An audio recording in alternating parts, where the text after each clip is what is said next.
সুপ্রভাত,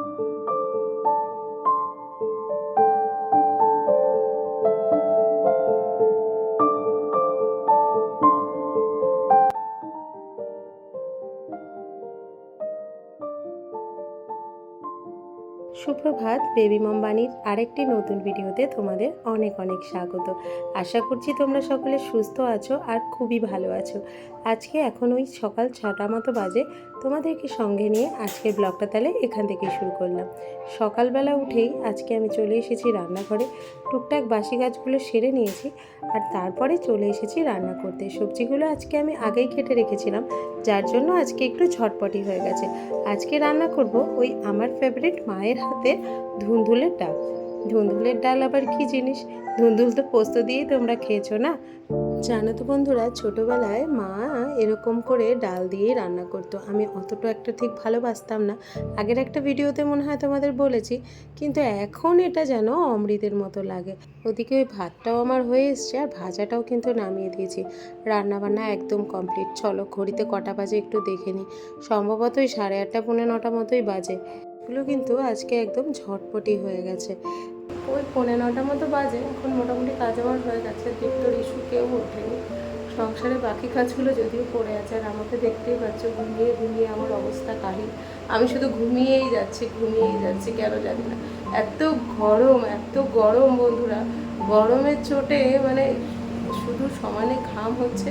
আর ঘাম হওয়ার সাথে সাথে জানো সমস্ত মনে হচ্ছে শরীর থেকে সব এনার্জি চলে যাচ্ছে। আর ওখানে তোমাদের দাদাভাই ওই যে প্লেটগুলো এনেছিল ওগুলো রেখেছে, আর আমি বাসনগুলো সব এখানে ধুয়ে রেখেছি। আর এখন অবধি গোছাতে পারিনি, যাওয়ার সময় তো হয়েই এলো। ভাবছি একেবারে প্যাকিং করে ফেলবো। ট্রাঙ্ক একটা রয়েছে আর একটা কিনতে হবে, সেই জন্য এগুলো জাস্ট এরকমভাবে রেখে দিয়েছি।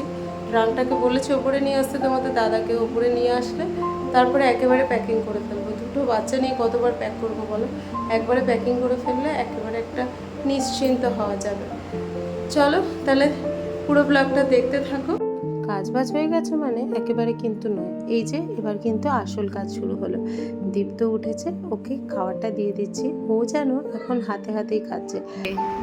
খাঁচার থেকে কে বেরোচ্ছে? বাঘ মামা। এই পালাচ্ছে বাঘ মামা। বেলো বেলো বেলো বেলো বেলিয়েছো টুক। এখন ওই বিছানাপত্রগুলো একটু ঠিক করে নিচ্ছি। দুজনেই উঠে গেছে, আর ওদের দুষ্টুমির চোটে বিছানাগুলো আগে যদি ঠিক না করে নিই না, একেবারে অগোছালো করে ফেলবে।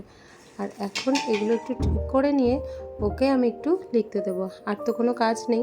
সকাল সকাল যদি কাজগুলো সেরে নিই বন্ধুরা, ওদের নিয়ে একটুখানি বসতে পারি। আর এখন যেহেতু স্কুল ছুটি, একটু পড়ানোও যায়, তাই ওদেরকে একটু পড়াতে বসিয়ে নিচ্ছি। আচ্ছা, কে কে এরকম শুয়ে পড়ে বলো তো? ওকে পড়তে দিলে ও সবার আগে এরকমভাবে শুয়ে পড়ে। আমি একটু লিখে লিখে দিচ্ছি, নালে এই দুষ্টুর লেখানো খুব মুশকিল। আর এই যে পুচকু বুড়ো হাসি, ওকে দেখলেই সারাটা দিন যেন এমনিই চলে যায়। আর দুষ্টুমি মুখটুক ধোয়ার বেলায় কিন্তু নেই, তার আগেই এইসব দুষ্টুমিগুলো করে নিতেই লাগে। উঠেই ওর ঘোড়া না দেখলে ওর যেন সকালই হয় না। তুমি লিখে নাও, গুড বয় তো।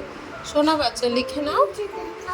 বাহ, ভেরি গুড হয়েছে তো, দেখিয়েছি সবাইকে কি সুন্দর। লেখো লেখো লেখো লেখো, ঝটপট লিখে ফেলো বেবি।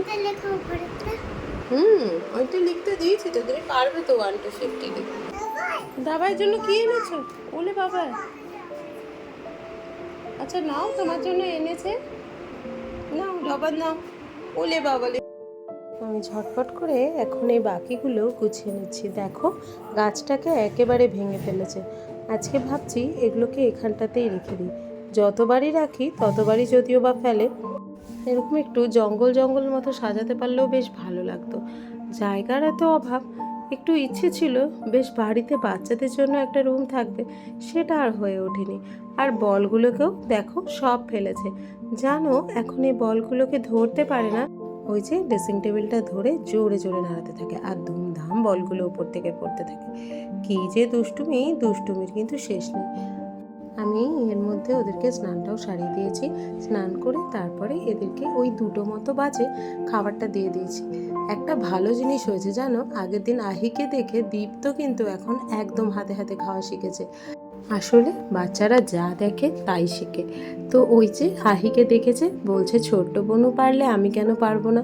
তো আহিকে এত সুন্দর দিদিভাই অভ্যেস করেছে, তো সেই দেখে আমার ছেলেও কিন্তু একদম শিখে গেছে। আর এখন এর সাথে একটু আলু ভাজাটা নিয়ে দুষ্টুমি করছি। এই দুষ্টুটা আলু ভাজা খেতে কিন্তু খুব ভালোবাসে, ভাত খাওয়ার সময় আর কিছুই চায় না গো। ব্যাপার এটা কি হচ্ছে? হ্যাঁ, ছোটা ভীম দেখছো?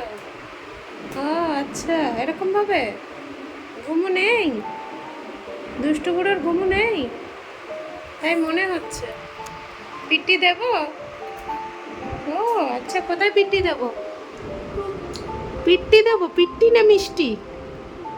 মিষ্টি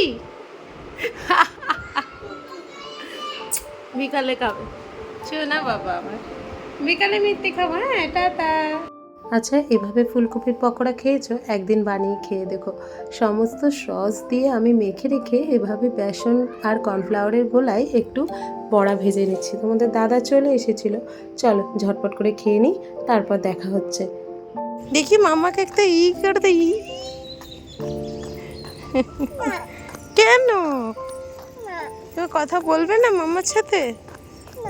ওলে বাবালে, কেন কেন কথা বলবে না? কেন তুমি এত কিউট বেবি কথা বলবে না? আচ্ছা আচ্ছা। সোনার গোড়ার তো পাবে না, ছেড়ে দিল সোনার গোড়ার তো পাবে না, না না ছেড়ে দেব না, তোমারে তো মাঝারে রাখবো, ছেড়ে দেব না তোমার। কাঠবিড়ালি কোথায় যাচ্ছে? ঘুরতে যাচ্ছে? কই কাঠবিড়ালি? হ্যাঁ, কবলে উঠে গেছে। ও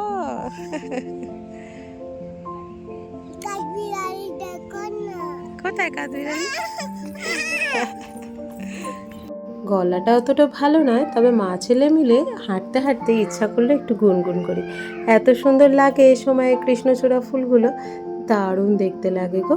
আর ওই যে তোমাদের দাদাও পেছনে চলে এসেছে দুষ্টুটাকে নিয়ে যাবে বলে। ও নিয়ে যাক দুষ্টুটাকে, আর আমি পেছনে আস্তে ধীরে হেঁটে আসি। দাঁড়া ওখানটা, দাঁড়া। হ্যাঁ, দাঁড়িয়ে থাকো। পারবে? পারবে না মনে হয়। তাতা রিচু, তাতা টাটা। টাটা। ওলে বাবলে, যাও চলে যাও, টাটা। দেখো সাবধানে, হ্যাঁ, পড়ে না যায়।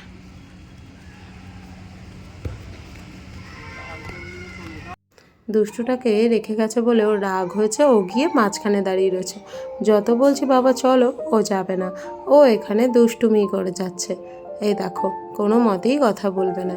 একটা ভালো দিক কি জানো, রিশুকে আমি একটু কম কোলে নিয়েছি, সেই জন্য রিশু কিন্তু হেঁটে হেঁটেই সব জায়গা থেকে চলে আসে। এই প্রায় 1/2 কিলোমিটার মতো রাস্তা হবে, ও কিন্তু দাদাভাইয়ের সাথে এভাবেই খেলতে খেলতে চলে আসে। এই বড়জনকে ছোট বলে এত কোলে নিয়েছি যে ও বড় হওয়ার পরে এখনও কোলে উঠতে চায়। যেহেতু এখন ভাই রয়েছে, লজ্জা লাগে, সেই জন্য একটু কম উঠছে, না হলে কিন্তু ও মনে হয় কোল ছাড়াই হতো না। আসলে বাচ্চাদের আমরা যেভাবে রাখি সেভাবেই ওরা বড় হতে থাকে। আসলে বড়জন একলা ছিল তখন একটা অন্যরকম ছিল, তো এর বেলায় দেখলাম একটু কম কোলে নিয়ে দেখি, এখন দেখছি বেশ ভালোই হয়েছে জানো। চলো ঝটপট করে বাড়ি যাই, আর আজকের মতো ব্লগটা এখানেই শেষ করছি। তোমাদের সাথে দেখা হচ্ছে কিন্তু আগামীকাল আর একটা নতুন ঝলমলে ব্লগ নিয়ে। আর যদি চ্যানেলে নতুন হও প্লিজ চ্যানেলটা সাবস্ক্রাইব করে দিও। আশা করি তোমাদের পুরো ভিডিওটা একটু হলেও ভালো লেগেছে। ততক্ষণ পর্যন্ত সকলে খুব ভালো থেকো, অনেক সুস্থ থেকো।